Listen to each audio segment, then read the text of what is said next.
the two biggest traders operating on the land. You gotta remember, John McCain was the one gave up the position to the enemy, and they gave him a pardon for it. Mm-hmm. They were supposed to give him a bullet in the face, according to the military law. He was a traitor. Mm-hmm. Gave up the military positions to the enemy. Yeah. Yeah, you're supposed to die for that. Mm. What they do? Slap the badge on, honor on him, put his strong arm in a little sling, and sent him to D.C. Ain't nobody in D.C. like him. But they scared to say something to him because his marionette master, his Geppetto, that old man Bush, Geppetto.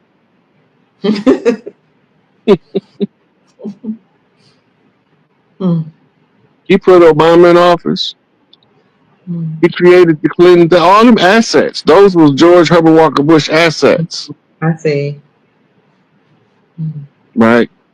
Like, if you go to Behold a Pale Horse, he tell you about the Senate Select Committee that made him King George I of the United States of America.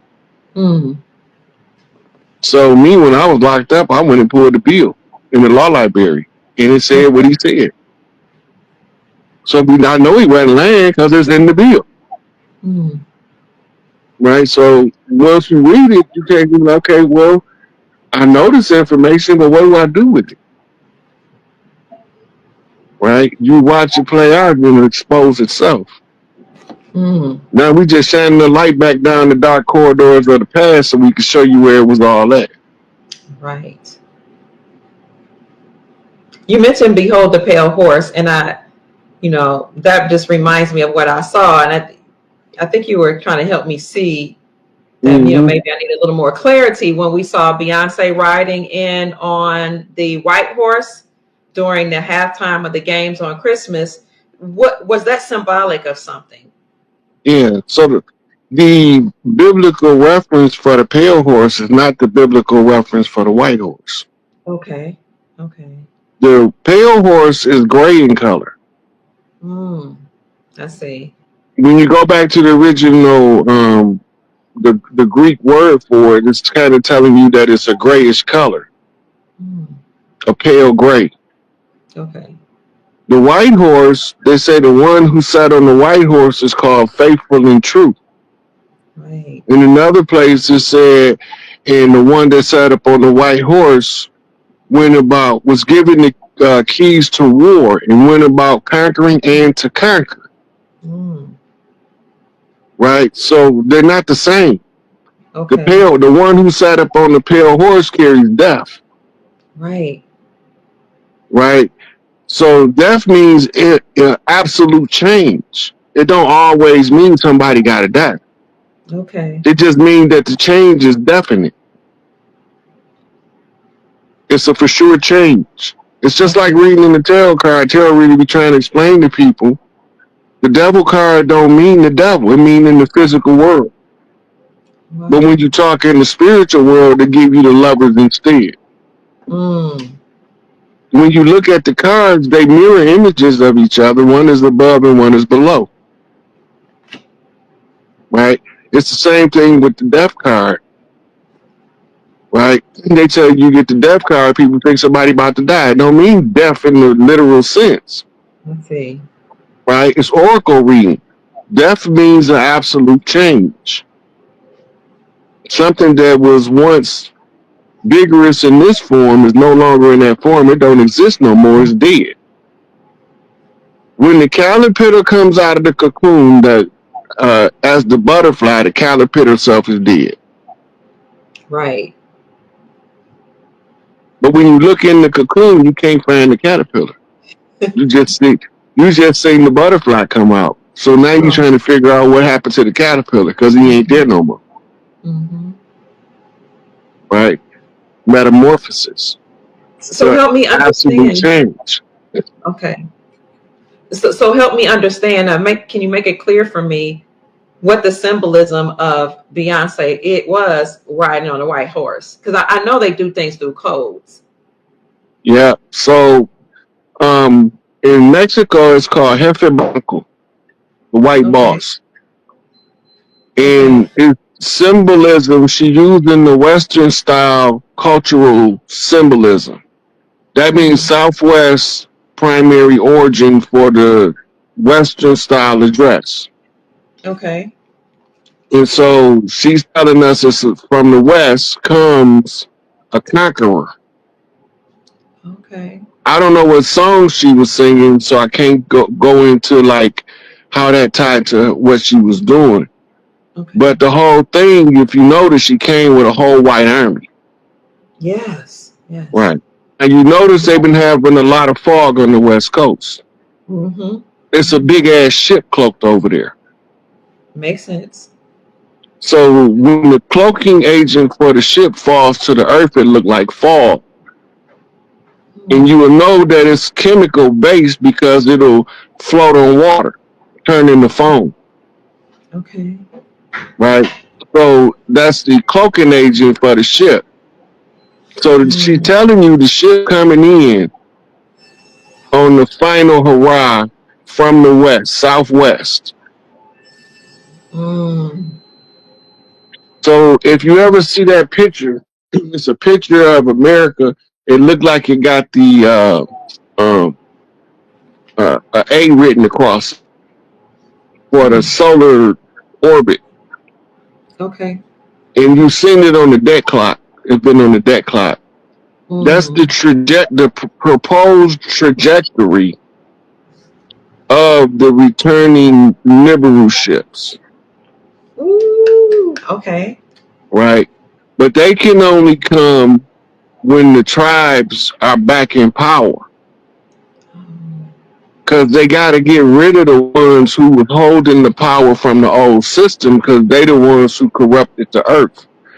The whole mm. idea and descriptive analysis of this place called heaven used to be earth when it was controlled under the matriarchy. That's why Okay. all of those masculine species wanted to come here to relish in the energy of this divine feminine. But when they got here, some of them was a little fruity and they got jealous of the women because they was Mm. used to the male attention. Oh. And now they want to know why the women getting all the attention. Because Mm. we don't want to look at your hairy ass. We rather look at her.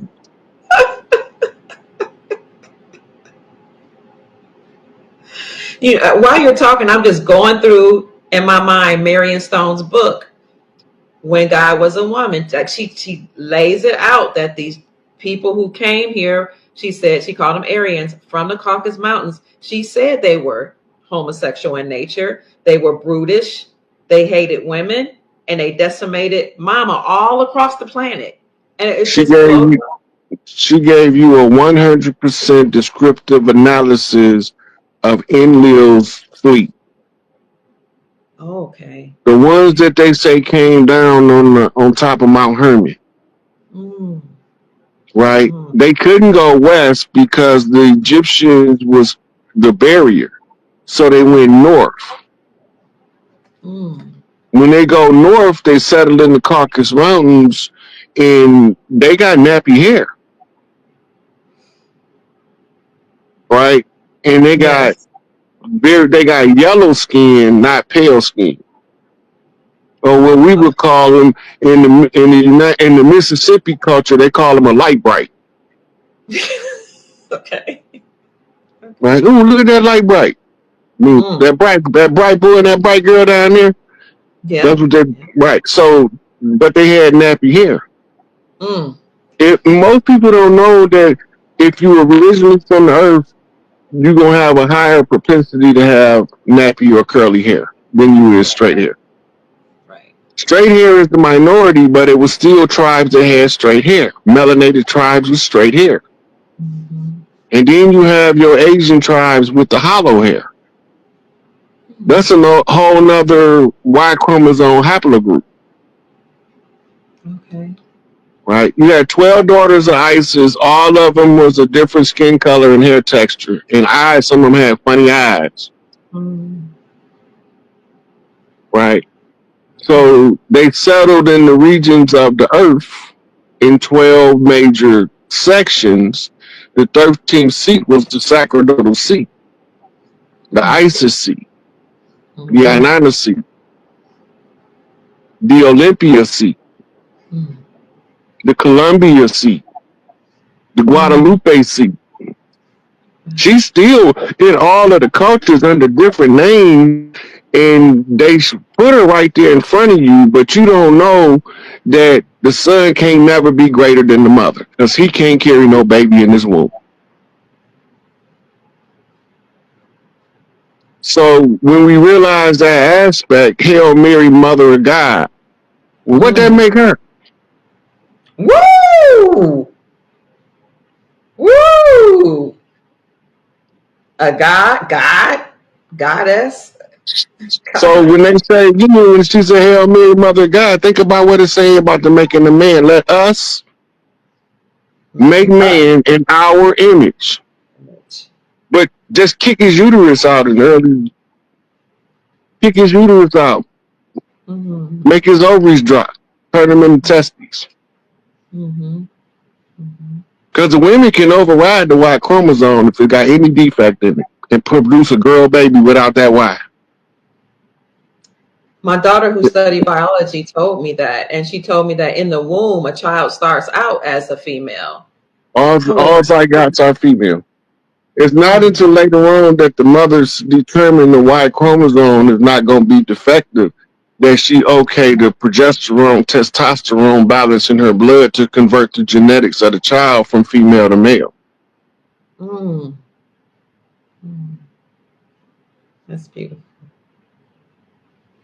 The mitochondria run this place. I don't care what they say. Because it's the mitochondrial right to scan the chromosome or the Y chromosome. We inherit it from mama, but we can't pass it on to baby. That's why everything comes through the motherline. Okay.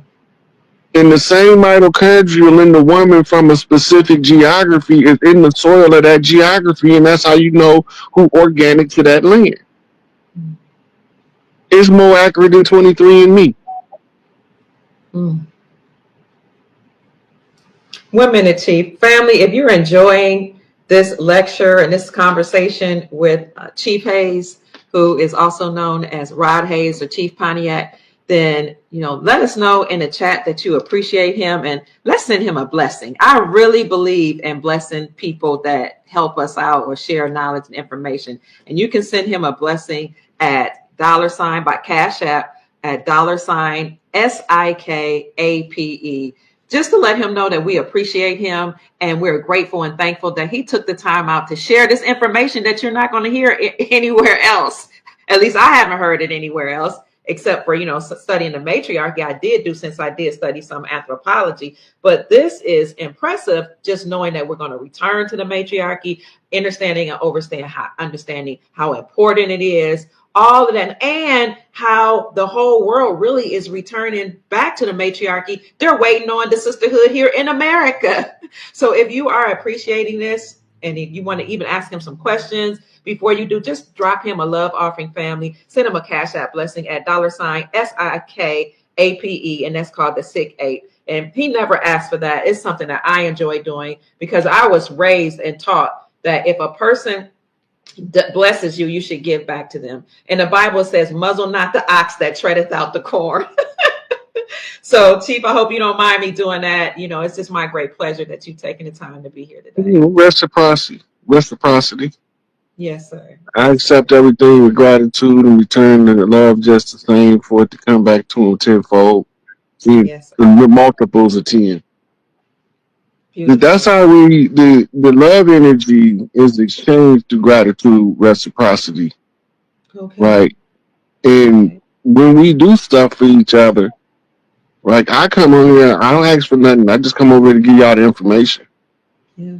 It serves two purposes. Notice the agent, notice the principle. It's everything I say is for public notice. So when I'm telling them to close this stuff down, it don't matter what platform I'm on. I'm not personal property. I'm community property. I belong to the collective in order to get their stuff back. So and all the knowledge I got was paid for by my brother and my sister and myself.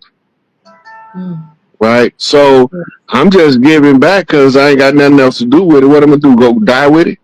It ain't gonna serve me no good in the grave. That's right.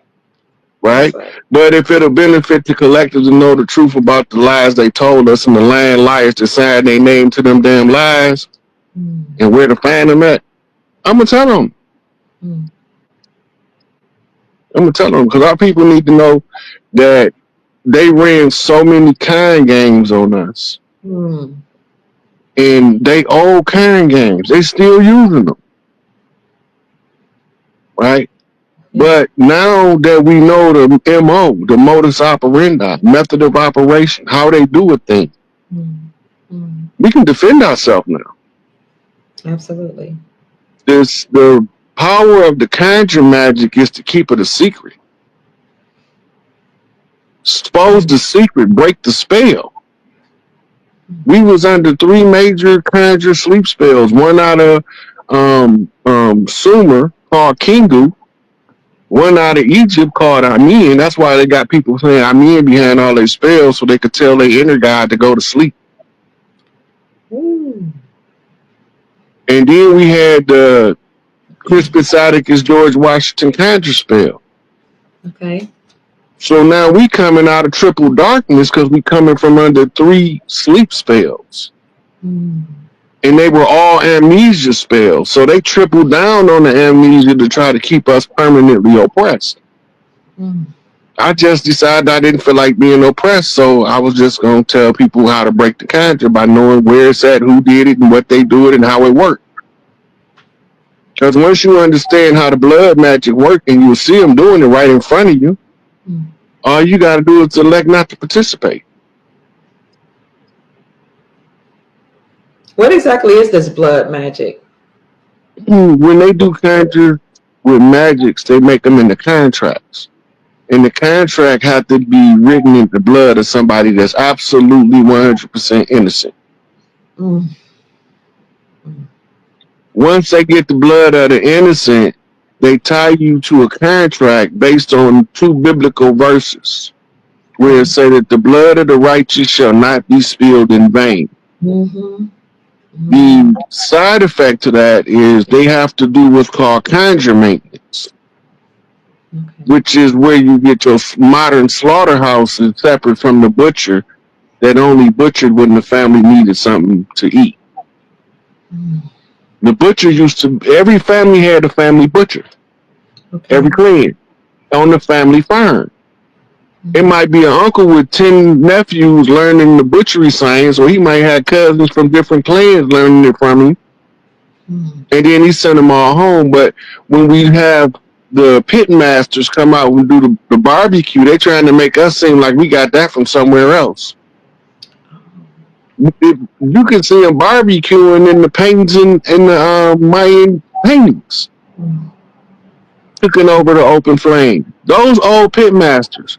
This is what your Juneteenth celebration really was. But they needed to monetize it and they needed to tie it to the slave narrative.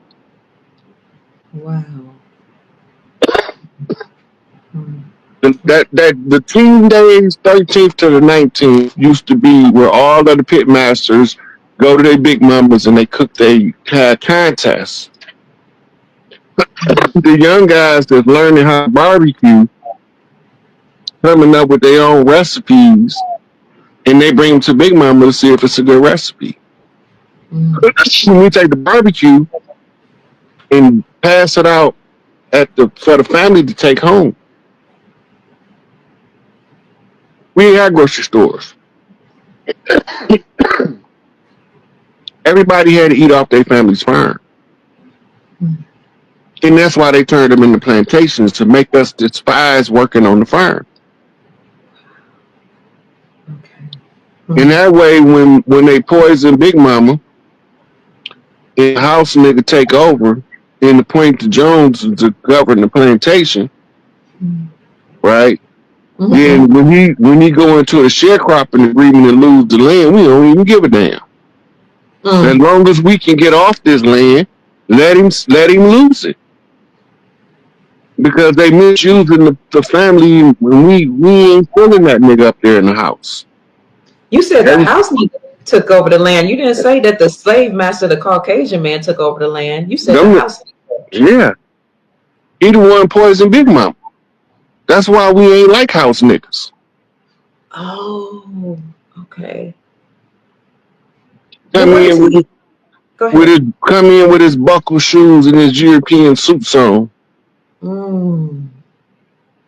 Then he gonna got the nerve to say who that nigga on that nag when you see a native riding in. They showed you in the movies. Well, who sent him? Where did he come from?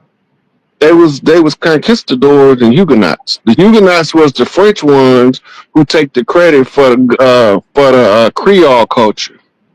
Okay. The funny part about that, if you go talk to the actual people that's from that culture, they was practicing that culture long before a Frenchman ever came over here. Mm. They just added the French language into the Creole culture. They didn't add the Creole culture into the French. Mm. They was already there. That's their tribal standard of living. They whole Okay. culture about who they are as a people. That's why they tried taking Mardi Gras. You see, they won't mess with Mardi. The first time they didn't mess with Mardi Gras in about 140 years. Mm. They know what they doing. Mm. They trying to create chaos and wire up the tribe so that we can't follow the continuation of the process of reclaiming what's ours. I see.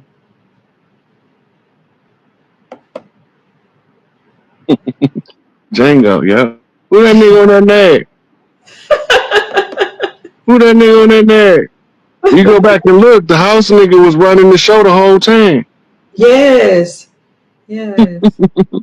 Now you gotta go pull up this clip on YouTube called The Jones Plantation, and you'll know why I keep saying that as an example. Okay. The Jones Plantation. Yeah. So, Chief, let me look that up. I keep talking about how the chiefs on the land are now back in control because I keep seeing certain rituals that are being done that alludes to that to me. Like any game with the name of chiefs, Indians, Moors that's played, I can always kind of foretell who's going to win. It's always what's in the last 2 years. It's been the Mm-hmm. chief or Indian. So they use the sports logos, team mascots, and scores to talk to each other. Okay. Okay. Anybody that don't know that, So he's going to be answering the questions, and the questions is going to be moving all over the place. So don't think it's him going all over the place because I I've do seen that that sometimes before. too. I do that Yeah, sometimes. yeah, it's Sometimes all you might good. ask me a question, it might require me to draw information from several Yes, different yeah, places. But yeah, yeah. It's going to get deep in here. So, talk to the people. Let them know what you've been up to, man. How can they come and see you? What's up, man? man, I haven't been doing much. I had a funeral I just went to over the weekend. One of my cousins had passed away, and so I've been really laid back, and that take the family off. Always, have to stutter stuff because we've been having like for the last 15 years since I've been home, we've been having family members dropping like flies. You know, so that takes its toll after a while, and you either gonna become totally despondent or you gonna become numb to the grief. Right. So I'm at the numb to the grief part now because I already went through when my mama went and my dad went a year later. I was totally despondent. I was still functional, but emotionally I was a wreck. Wow. Yes, man. Well, only the strong survive this. You know that. But it ain't for the faint of heart. The work that you do, side, the work that I do, the work Brother Rich do, Young Elder, Mhm. trying to get this positive, life changing information to our people. Right. And like a lot of the stuff that I see, other people that study the same materials didn't even see it. Right. It went even it went right past them. But I don't know. I think that I had like a spiritual tutor that's a bad, what they call a BMF. Shout out to Hmm. Big Meech, the chief to touchdown. Hold up, hold on. You saying Big Meats? He's free? I got the report that he was released at 5 a.m. this morning. How did they release him? I thought he had mad time. Okay, so they gave him a time reduction first. That's supposed to have been 2025. But what you about to see, he ain't the only one about to be at home, and people mouth gonna be hanging on the ground because they're gonna be like, "Right, hey, said that stuff, but I thought he was crazy." Wow, A man. lot of the chiefs about to be coming home by before the end of the year because one, most of us don't know who the chiefs are because we lost track of our tribal traditions. A Mm, chief is responsible for a particular part of our community development. Big Meech's responsibility that he trained himself how to do is teach these youngsters how to live with wealth, right? And because that's the work he was doing, don't matter how he got the wealth, it matters that the good he served was more valuable to us than the means by which he was trained to learn how to handle wealth. The youngsters don't know how to handle wealth. right, They get a little right, bit of money, they want to kill each other, they want to, you right. know, Oh, take their money down to the club and make it rain. That's not good financial sense.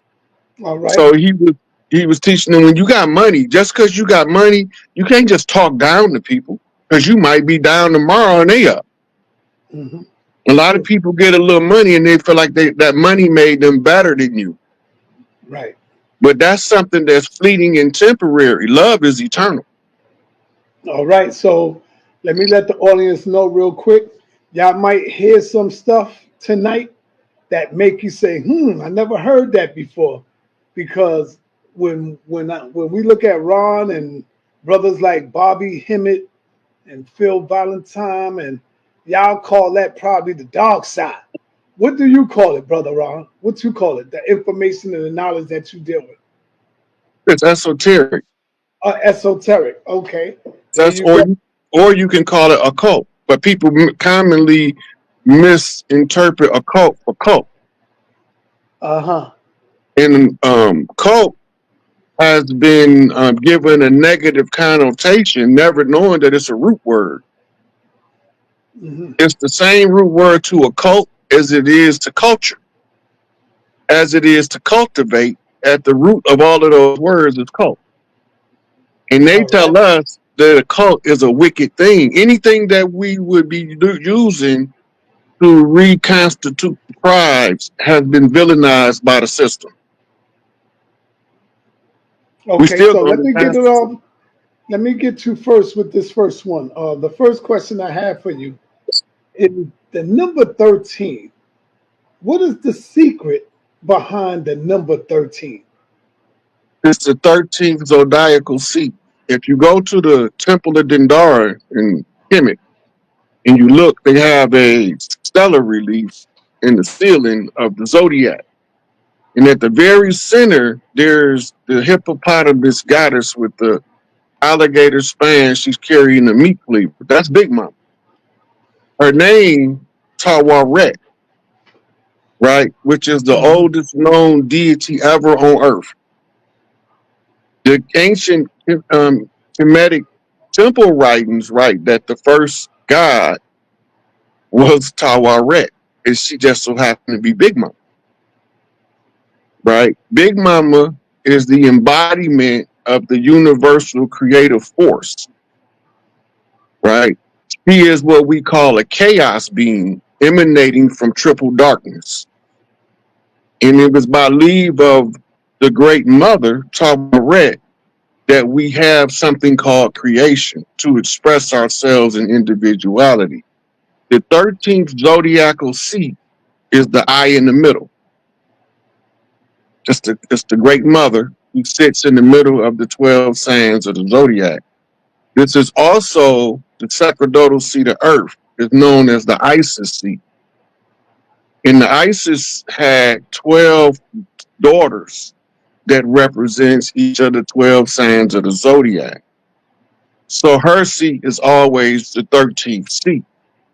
In the usurpation of the divine feminine, they try to villainize and make her evil and tell her that, or tell us that God is a man with this long stringy beard wearing a white robe.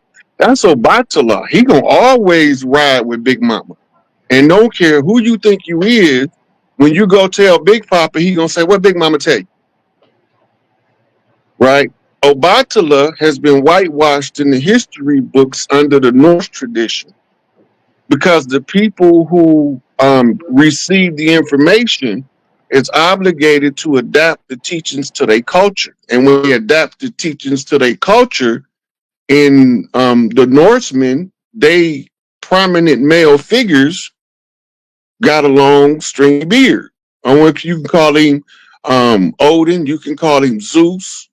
It don't matter what you call him. He, the great father, is going to always stand in protection and guardianship of the great mother. That's the difference in the masculine aspect of the ruler gods and the creative aspect of the creator god, which is the feminine. But does the number 13 also deals with evil? You That's see the movies come out, Friday the 13th, stuff mm-hmm. like that. They say That's this the is a bad luck villainization. day, Yeah, and you know, that's the and people. villainization of it. And then I remember growing up, you know, my mom was so damn superstitious. Oh, you be careful out there. The day is Friday the 13th and all of that. So, yeah, talk to us. So the energy, first of Mm-hmm. all, Friday is Freya Day. Freya, going back to Norse mythology and European divinity, is the daughter called Venus, called Oshun in the Vadum culture. What you say? I'm the only one in this community calling the esoteric and arcane the darkest house of consciousness. That might be why you call it dark. So all of the dark stuff is given a negative connotation.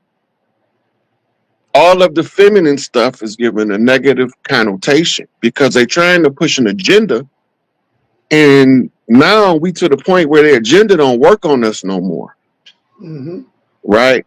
And so when you see Bobby Hemmett, you see Dr. Valentine, you see the minister, right? You see Dr. Malachi. They are trying to tell us parts to the problem, and then the next generation, which is us, we come after them. Our job is to put the pieces together and tell the story so the people can understand it. There's nothing evil about the number 13. The only thing evil is the intent of the patriarchs who wanted to emasculate divinity, right? And usurp the divine feminine and replace it with a drag queen, Statue of Liberty, frame of reference. You think a Statue of Liberty is a man. I mean, a woman. The Statue of Liberty is Lucifer. I've heard that before. You can put, I already then posted the pictures. I would have brought the receipts, but we just chopping it up. But the Statue of Liberty is Lucifer. You could type it into TikTok and there's a couple of people doing the breakdown on it. The whole Luciferian agenda is a drag queen march across the land to conquer the matriarchal sacerdotal seats of power. By putting a man in the skirt does not change the quality of the seat. You can call him a mayor all you want. A mayor is always going to be a female, and a stallion going to always be a male. You do the math. They have us under the false pretense that the stallion is the female and the mayor is the male. That's why all of our town mothers used to be the mayors. When they met, it's called a Congress of Mayors. They still use the terms in reference to Mustangs out west when the females come together to prepare for the birthing season. Before the males come, they call it a Congress of Mayors, right? And then comes the stallions. When the stallions come, they fight. I want this flock, this Congress right here. Another use for the word Congress is sex.